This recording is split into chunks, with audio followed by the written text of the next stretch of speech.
So my name is Dorian Spears, and I am the Program Partnerships and Strategy Lead for Get Cities, which stands for Gender Equality in Tech.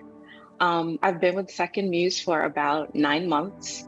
And in terms of the work I do every day, in short, which I build partnerships and build bridges for anything related to our program related matters for Get Cities. So anyone that wants to support our programs or do some type of partnership where we work together to shift the narrative or get more women employed in spaces where they have a quality of life in tech or increase venture capital funds as it relates to them starting their own business. I kind of put those pieces together.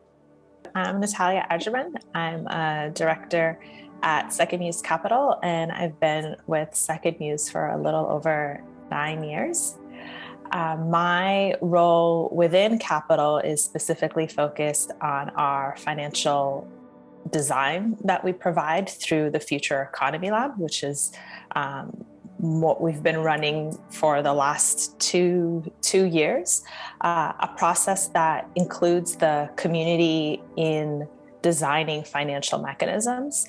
And as it relates to gender equity, I am super excited that in October of last year, we launched a Future Economy Lab on abundantly investing in girls of color, to have them tell us what they see of futures like that they're abundantly invested in.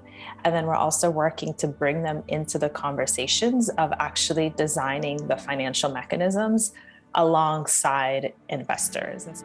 I'm Sandhya Dovedy. I'm a program manager with the Incubation Network. So this program focuses on tackling plastic pollution across 5 countries in South and Southeast Asia. I've been managing this program for close to 2 years now, and I'm based in Singapore. And one thing that we've realized when it comes to gender equity is that we can't talk about plastic pollution in the oceans across South and Southeast Asia without thinking about the women and girls working in these waste management systems.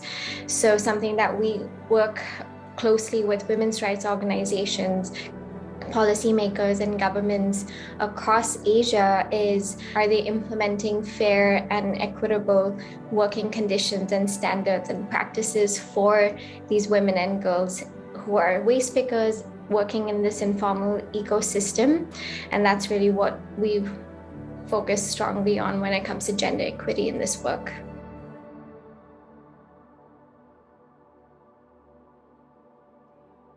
The particular moment in time for me that kind of honors my personal motivations was watching my mother in corporate America. It was being able to watch her and her tell me, this is the world that I'm in as a woman, and I just want to share with you where I am. And we're still close to this day. So it was really watching her and growing up under her wing that created a space for me to want to add, no matter where I am in life or professional, that actually like speaking or entering a space knowing that my gender could be an issue kind of prompted me to want to do things in that space along with like other social justice avenues. I was always into sports growing up. I was one of those kids that just wanted to be out on the field playing football or basketball and badminton. So badminton was my sport, and I started playing that quite professionally and eventually made it to the national level in Malaysia. But I remember my first tournament when I was 8 years old. I was the only girl participating in a tournament with 50 other young boys. And I won that tournament. And so that was 6 months of blood, sweat, and tears, so much practice. But when I won, no one applauded. There was a sense across the auditorium that how did she win? Did she cheat? Did she get lucky? There were comments as well from the boys in the audience that, wow, he just got beat by a girl. And so hearing that at the age of 8, not recognizing that I just had this talent to be good at this sport, but it was suddenly the strong focus on my gender. And I remember going home feeling so defeated even after winning this tournament. And I think just growing up in a community where women were just told to focus on the needs or make sure that boys were doing okay, just don't ever exceed them, don't be so ambitious. I think it started off at a very young age for me, unfortunately, but I think I've been fortunate or proud to have continued breaking those stereotypes and winning even more tournaments growing up. And I think that's the moment it all changed for me.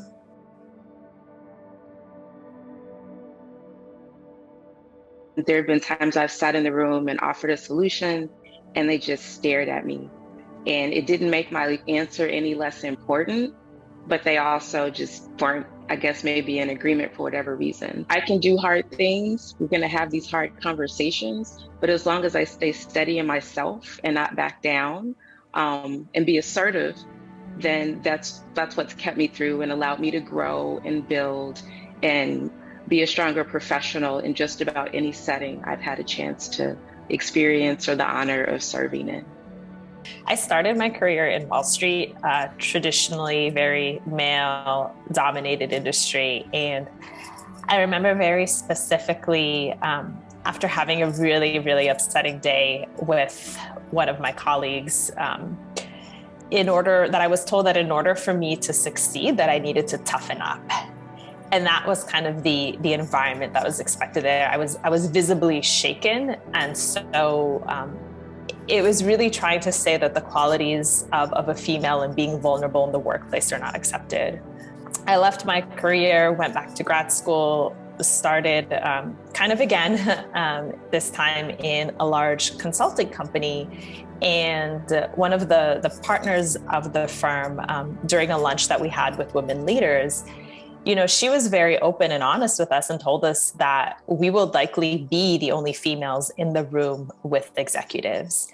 And she told us to not try to act like our male counterparts, but instead embrace who you are as a woman and use that as an asset.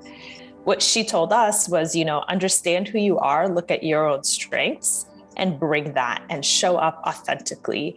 And that was something that really, really stuck to me and kind of have been able to carry throughout my career.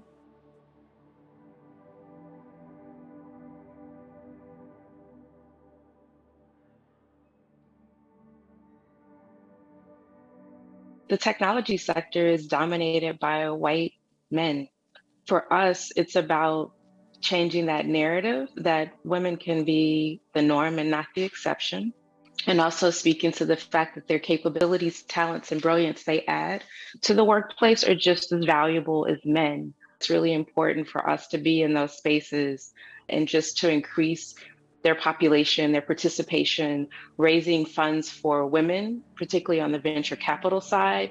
So when we think about technology and really breaking the biases, there's so many opportunities for women to really break that bias and do something for themselves that are applicable to women to make our lives better and better for others who come behind us. Yeah, so unfortunately, similar to tech, the financial industry is still predominantly male-driven. And this trickles down into how investments are structured, who is receiving funding, and also what is measured kind of as key success metrics. So Dorian touched on this, the numbers are really, really small. Only 2% of women have received VC funding. If you look at statistics from last year, if you add race and ethnicity to that, if you look at Black women, only 0.64% have received VC funding. So we all have our inherent biases that are present with us. And so what we're doing specifically in our program in the Future Economy Lab that we're working on with grantmakers for girls of color is that we are trying to design a financial mechanism that is directly investing in girls of color to allow them to have more access with capital. But I would say also we are working with a group of fellows throughout this design period, where our hope and goal there is to also share with them a lot of the knowledge around economic development, financial capital creation, so that it doesn't become this thing that's extremely foreign to them and they feel that they can't enter into. So really helping kind of build the skills so that the next generation is also able to enter into these spaces type of jobs. So how wonderful would it be to see kind of like that next generation not have to go through that? So really working with girls at an early age to kind of provide them with the skills and knowledge and just self-confidence to know that this is something that you can do too. How do we make gender equity as practical as possible for entrepreneurs, incubators, entrepreneur support organizations, because they usually have very lean teams. They're not really thinking about, great, this is an important topic, but I just don't have the time. I don't have the resources to implement something that is inclusive. I don't have the bandwidth to even think about hiring a lot of women. So it's just about making sure that they have the steps laid out for them, that it's not just about hiring women on your team. Are you considering each aspect of this supply chain? One of the other factors that the team considers is gender-based violence. This happens a lot of the time across South and Southeast Asia, and statistics show that it's about educating the entire community, shifting that behavior change, which unfortunately isn't as easy as giving them a checklist that this is what you can do to improve gender-based violence or completely eradicate it, as we all want. So it's about equipping the different partners that we work with very tangible steps, but also just having those open conversations and educating them. So it's just looking at the various steps across the value chain in this very complex ecosystem and trying our best to move the needle on this systematic issue.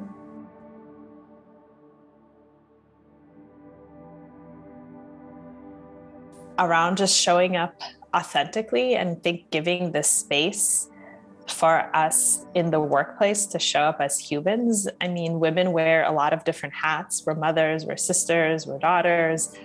There's a lot of things that we are trying to juggle. And I don't think it's fair to expect us to put that kind of behind the door once we walk into the office. I actually think it's an asset that women bring to the workplace. And so recognizing that and giving the space for us to be human when we need to be human. Having experienced being pregnant over the last couple of months, it's just something that I think in a lot of work settings, you'd feel a bit, or at least personally, I feel a bit uncomfortable to share that, I just don't feel that good and I'm going through morning sickness and maybe I can't show up for this meeting.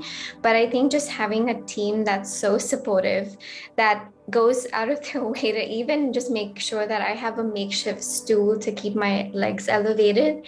I think these small gestures as women supporting each other, even though not everyone might have experienced this, but just being there for each other just goes such a long way, where you feel like, yes, I can still show up and I can still thrive in this environment and I can still do it because I know I have this supportive team, and those small gestures really make a difference. What I would say in my journey here with SecondMuse and the Get Cities initiative, particularly with our director, Leslie, she says there's work to be done, but I want you to make sure you take care of yourselves first. And she means that.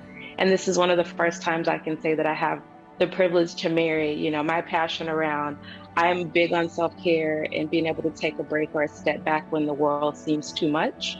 And that she supports that the work will get done. It's not going anywhere, but our well-being can change by the hour or by the day. And particularly considering that we've been in the midst of a global pandemic, and then there's just other life stressors. I feel so blessed and privileged to be in a workspace where I can still take care of myself and heal and look out for my family, be able to still feel like I can be a whole person when I step away from work, being when I shut the computer screen off. So yeah, I've had a really interesting long journey from being in spaces where my presence was not welcomed, to being in a space where not only am I welcomed, but I'm encouraged to be my best self when I show up every day. And I couldn't ask for a better space to be in at this particular point in my life.